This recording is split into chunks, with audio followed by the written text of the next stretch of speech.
नमस्कार, आप देख रहे हैं इंडिया पब्लिक खबर और मैं हूं आपके साथ आकांक्षा। उत्तर प्रदेश और उत्तर प्रदेश की सियासत, ये दो ऐसे शब्द हैं जो हर किसी की जुबान पर बने रहते हैं। यानी कि उत्तर प्रदेश की राजनीति अक्सर यहां के नेताओं की बयानबाजियों के चलते चर्चाओं में बनी रहती है। फिर चाहे बात करें बीते लोकसभा चुनाव की या फिर आने वाले उपचुनावों की, दोनों में जो सबसे ज्यादा कॉमन चीज है वो है सभी पार्टियों का एक दूसरे के खिलाफ बयानबाजी और एक दूसरे के बीच वार पलटवार। इसी कड़ी में आगामी 9 विधानसभा सीटों पर होने वाले उपचुनावों को लेकर इन दिनों यूपी का सियासी पारा काफी हाई है।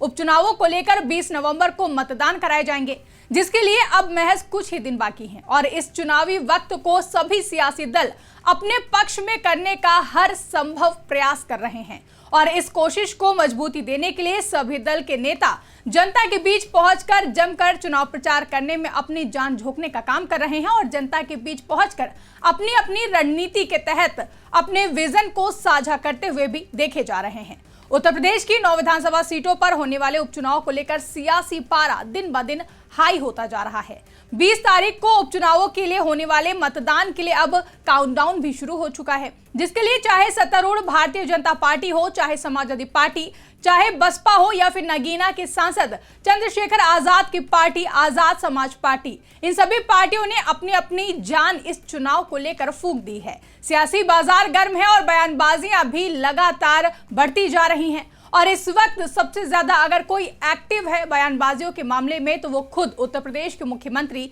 योगी आदित्यनाथ हैं। सीएम योगी लगातार विपक्षियों पर निशाना साध रहे हैं। समाजवादी पार्टी और कांग्रेस पर तो मुख्यमंत्री पूरी तरह से हमलावर हैं। इसी कड़ी में इन दिनों सीएम योगी का बटेंगे तो कटेंगे वाले बयान की गूंज हर ओर सुनाई दे रही है। सीएम योगी अपने इस बयान के जरिए हिंदुत्व के नारे को धार देते हुए सभी हिंदुओं को संगठित रहने का संदेश दे रहे हैं। हर ओर सीएम योगी के इस बयान की जमकर चर्चा भी हो रही है, तो वहीं विपक्ष की ओर से सीएम योगी के इस बयान को लेकर लगातार निशाना साधने का काम भी किया जा रहा है। लगातार विपक्ष की ओर से सीएम योगी के इस बयान को लेकर तरह तरह की बयानबाजी की जा रही है। साथ ही आए दिन पोस्टर वॉर भी देखने को मिल रहे हैं, जिसके चलते हर दिन विपक्ष की ओर से नए नए स्लोगन के साथ पोस्टर लगाए जा रहे हैं, जो कि फिलहाल थमता हुआ भी दिखाई नहीं दे रहा है। इसी बीच नगीना सांसद और आजाद समाज पार्टी के प्रमुख चंद्रशेखर आजाद ने सीएम योगी के बटेंगे तो कटेंगे वाले बयान पर पलटवार करते हुए बड़ा बयान दिया है और कहा कि डराने की बात वो करते हैं जो कायर होते हैं।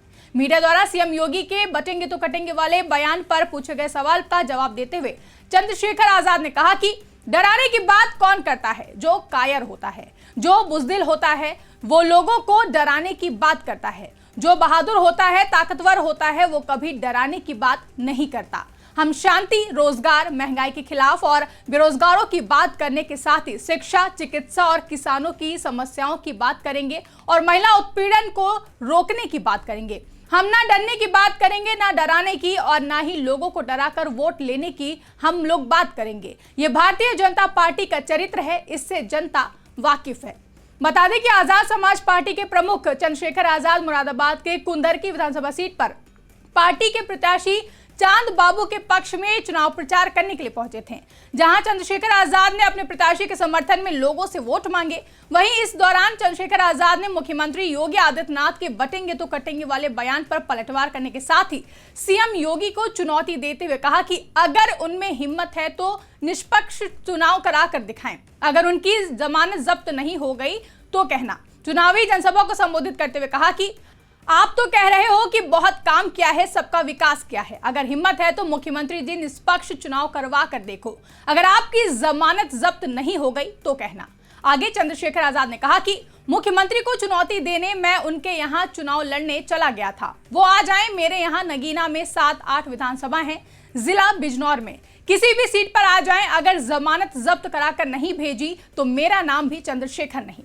बता दें कि इससे पहले भी चंद्रशेखर आजाद ने सीएम योगी के बटेंगे तो कटेंगे वाले बयान पर प्रतिक्रिया देते हुए सोशल मीडिया प्लेटफॉर्म एक्स पर तंज भरे अंदाज में पोस्ट करते हुए लिखा था कि बटेंगे तो कटेंगे पर ठहर गया सारा खेल, बजट बना धरा रह गया, खो गए सारे मिल, वादों की चकाचौंध में रफ्तार हो गई लाचार, फाइलों में बंधा हुआ जनता का सारा अधिकार। अब वक्त है कदम बढ़ाने का, शिक्षा से बनेगा रास्ता, वादे नहीं काम चाहिए, यही है असली वास्ता। पढ़ेंगे तो आगे बढ़ेंगे, साथ साथ चलेंगे, मिलकर सबके हिस्से का हक दिलाएंगे, बाबा साहेब के सपनों के भारत की नींव मजबूत बनाएंगे। आओ एक नए सवेरे का सूरज उगाएंगे। दरअसल सीएम योगी ने पहले आगरा में एक सम्मेलन के दौरान, फिर हरियाणा विधानसभा चुनावों में और हाल ही में महाराष्ट्र समेत लगभग अपनी हर रैली में अपने बटेंगे तो कटेंगे वाले बयान को सीएम योगी दोहराते हुए नजर आ रहे हैं, जिसके माध्यम से कथित तौर पर सीएम योगी हिंदुत्व और राष्ट्र धर्म की राजनीति को धार देने का काम कर रहे हैं। लगातार सीएम योगी सभी हिंदुओं को एक साथ रहने का संदेश दे रहे हैं, जिसे बीजेपी के कई नेता दोहराते हुए भी देखे जा रहे हैं। यहां तक कि प्रधानमंत्री नरेंद्र मोदी भी कह रहे हैं कि एक हैं तो सेफ हैं, लेकिन विपक्ष बीजेपी और सीएम योगी के इस हिंदुत्व के एजेंडे के खिलाफ होकर निशाना साध रहा है और बीजेपी पर देश को जाति के नाम पर तोड़ने का आरोप लगा रहा है। वहीं अब आजाद समाज पार्टी के प्रमुख चंद्रशेखर आजाद ने सीएम योगी के बटेंगे तो कटेंगे वाले बयान पर तो ये तक कह दिया कि ऐसे बयान वो लोग देते हैं जो कायर होते हैं। चंद्रशेखर आजाद का सीएम योगी पर यह बयान एक बड़ा हमला माना जा रहा है। ऐसे में देखना दिलचस्प होगा कि अब नगीना सांसद और आजाद समाज पार्टी के प्रमुख चंद्रशेखर आजाद के इस बयान पर बीजेपी की तरफ से क्या प्रतिक्रिया सामने आएगी। फिलहाल के लिए इस रिपोर्ट में बस इतना ही। इस रिपोर्ट को लेकर आपकी क्या राय है, कमेंट करके हमें जरूर बताएं। साथ ही अगर अभी तक हमारे YouTube चैनल को सब्सक्राइब नहीं किया है तो चैनल को सब्सक्राइब करना ना भूलें।